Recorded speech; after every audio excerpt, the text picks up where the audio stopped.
It started with a phone call I'll never forget. I was in a hotel room in Berlin, prepping for a big presentation the next morning, one of those career-defining moments, you know? Slide deck open, suit hanging by the door, and my phone buzzed. It was my wife. Now, she doesn't usually call when I'm overseas unless it's important. So I picked up, expecting maybe a quick goodnight or a funny story from home. But instead, she said, "I don't want to scare you, but I'm at the ER with our daughter. She fell at school." I swear, the whole room went silent. Like my ears were ringing, and nothing else existed except that voice on the phone. And just like that, everything else, my big meeting, the jet lag, the fancy dinner I had planned, just faded out. I needed to get home. Fast. But here's the thing. Getting a last-minute international flight is not just expensive, it's chaotic. The airline didn't have anything direct for 36 hours. The change fee was over $700. And because I booked a budget fare, none of it was refundable. That was the moment I realized how unprepared I really was. I travel a lot for work, conferences, client visits, pitches. I'm used to the delays, the overbooked hotels, the occasional lost bag. But this was different. This was a real emergency. And it made me feel helpless in a way I hadn't expected. After hours on the phone airlines, hotel desk, my boss, I ended up patching together a multi-leg trip through 3 airports. It cost over $1,000. I missed the presentation. And worst of all, I arrived home just after my daughter had gone through surgery. She was okay, thank God, but that guilt? That feeling that I should have been there sooner? It stuck with me.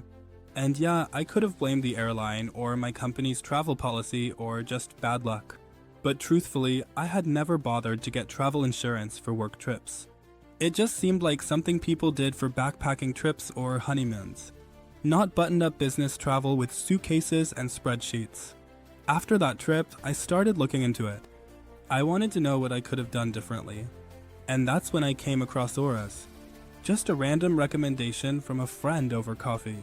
He said, "It's not fancy, but it's saved my ass more than once." So I checked it out.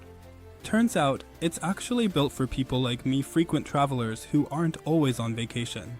It's not loaded with fluff. It's simple, clear, and actually affordable. I now use it for every trip, whether it's a week-long seminar or just a 2-day client meet.